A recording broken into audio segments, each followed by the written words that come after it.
El otro grupo de trastornos asociados a estrés, ansiedad, miedo, que se abordará en este tema es el de los trastornos obsesivo-compulsivos, que se caracterizan por la presencia de ideas, imágenes mentales o impulsos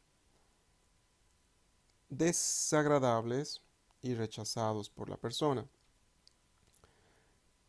En este grupo se encuentran el trastorno obsesivo compulsivo y la hipocondría.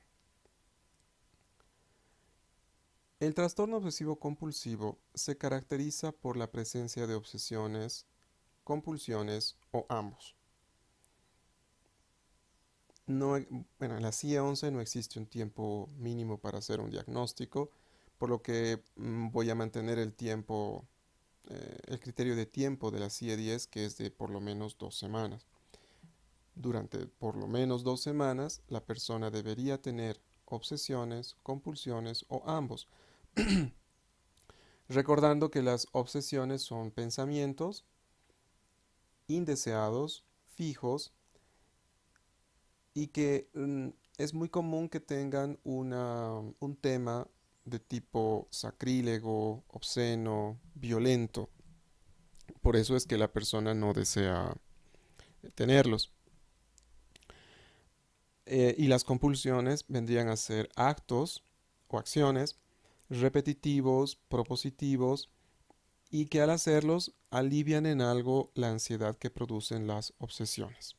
Sin embargo, es importante decir que existen personas que solo tienen obsesiones, otras que solamente tienen compulsiones y claro, otras tienen las dos cosas.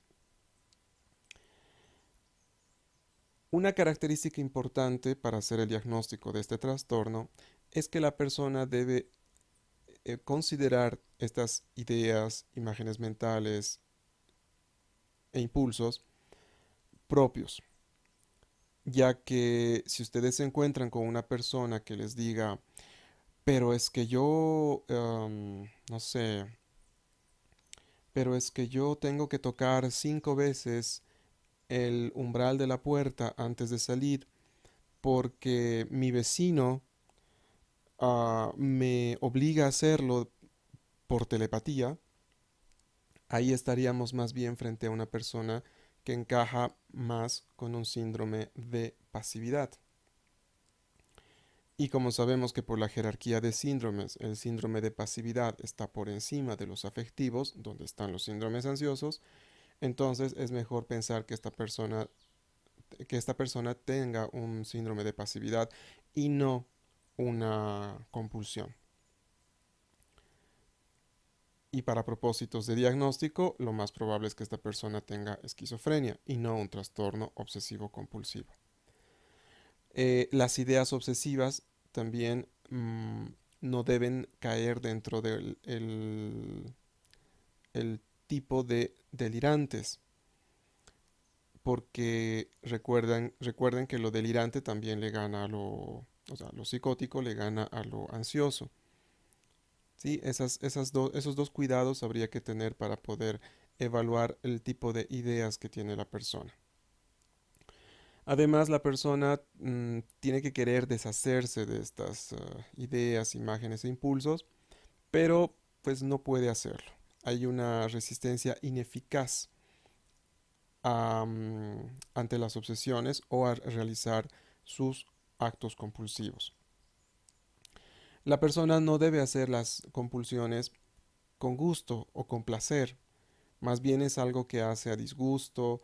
Sería mucho más feliz la persona si no tuviera que hacerlas, pero es obligada o ella misma se obliga a hacerlas. Y obviamente estas ideas, estas imágenes o impulsos tienen que ser molestos, reiterativos y molestos.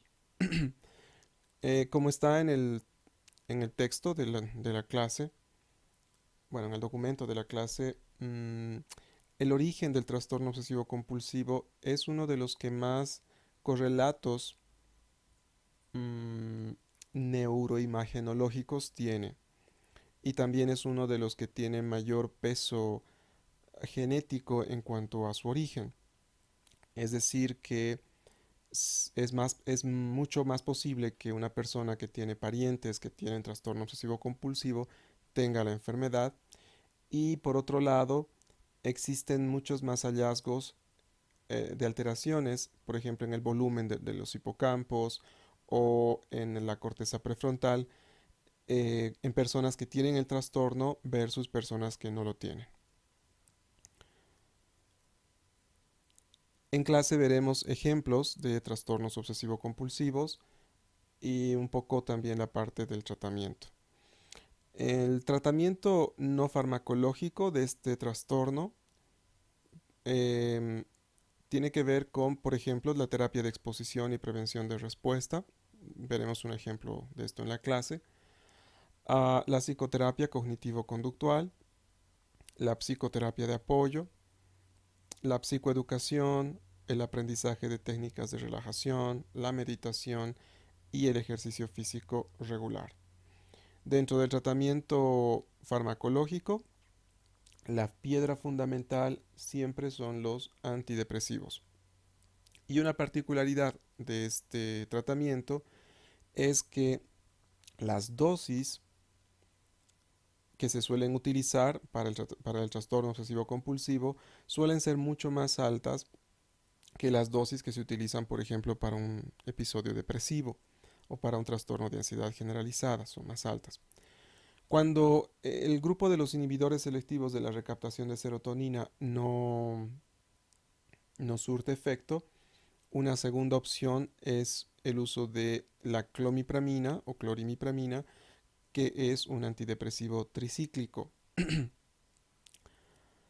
El uso de las benzodiazepinas es excepcional, solamente cuando la ansiedad es muy intensa, al punto que no permite, por ejemplo, que la persona se desenvuelva adecuadamente o que incluso interfiera en el tratamiento farmacológico con antidepresivos, ahí se recurrirían a las benzodiazepinas. Y en algunos casos se pueden utilizar antipsicóticos. De alguna manera estos pueden ayudar al control de la ansiedad y por otro lado a disminuir la fuerza de las obsesiones. Recuerden que al principio en el primer video les hablé de que existen personas con trastornos obsesivo-compulsivos que tienen síntomas casi psicóticos. Entonces, en este caso también se podrían utilizar antipsicóticos.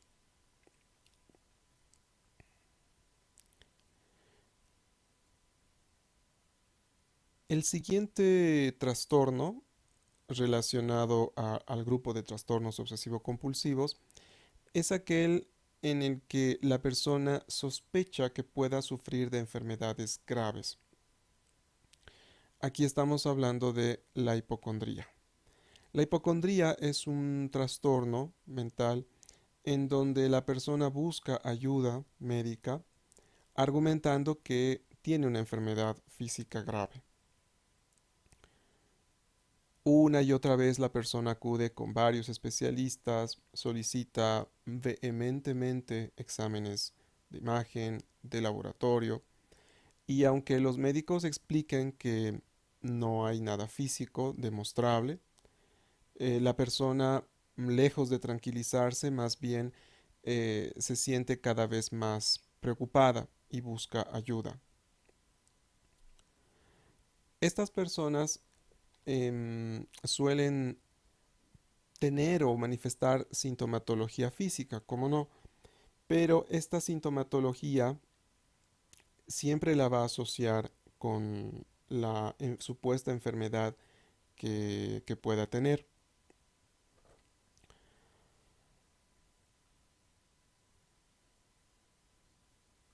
El manejo de estos cuadros es difícil. No hay un tratamiento farmacológico que se pueda administrar. Es importante evaluar las comorbilidades. Muchas de estas personas pueden tener otros trastornos de ansiedad o tener cuadros depresivos o tener abuso de sustancias psicoactivas o dependencias. Y también hay que evaluar las limitaciones, hasta cuánto se va a poder realmente mejorar el cuadro de la persona. También es importante determinar el ámbito de tratamiento. Lo recomendable en estas personas, cuando ya se ha hecho el diagnóstico, es evitar las internaciones. Porque lo único que se hace al internar a estas personas es reforzar la idea de que realmente existe algo grave que va a poner en peligro su vida. Es importantísimo mantener una buena alianza terapéutica. Y esto pasa por, en principio, nunca hacer el comentario típico, ¿no? De que usted no tiene nada y todo está en su mente. Un poco para orientar con respecto al modo en que debería, se deberían conducir el tipo de discurso que debería manejar el médico en relación al paciente, es que en la página 102 del documento que está en la fotocopiadora, existe un conjunto de cosas que se deben decir o hacer y cosas que no se deberían decir o hacer. Y en este sentido quiero hacer uh, una aclaración. El último punto de esta tabla, que está en la página 102, por cierto, dice no hacer, derivar a varios especialistas, pero de ser necesario mantener contacto con ellos para coordinar el manejo. Lo que no se debe hacer es derivar a varios especialistas. Ahí debería terminar la frase. Pero en algún caso, si es que es necesario derivarlos, siempre hay que mantener contacto con estos especialistas. Porque muchas veces ocurre que cuando, por ejemplo, uno deriva a un endocrinólogo y el endocrinólogo no está muy al tanto del trastorno que tiene el paciente o la paciente, empieza a derivar otra vez. Y nuevamente se reactiva el círculo vicioso de ir con uno y otro especialista. Entonces es importante mantener contacto con todo profesional médico que atienda a esta persona, para que todos hablen el mismo idioma y se coordinen todos los aspectos, por ejemplo, de petición de exámenes complementarios o de exámenes de gabinete. Es muy importante la psicoeducación en estas personas.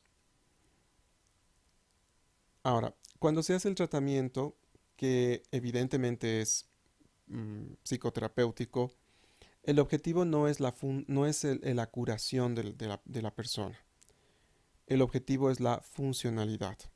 Es decir, que a pesar de que puedan tener todavía sus temores de tener, no sé, una coronariopatía o que puedan tener un EPOC o un tumor cerebral o un cáncer de estómago, estas personas puedan seguir trabajando, seguir estudiando y mm, poder llevar una vida lo más tranquila y productiva posible. Como esta es una categoría un poco nueva, eh, no se podría hacer, digamos, una estimación de cuán efectivos son los tratamientos. Para la hipocondría, como estaba previamente eh, definida, es decir, como parte de los trastornos somatomorfos, la psicoterapia no demostraba o sea, una utilidad muy grande.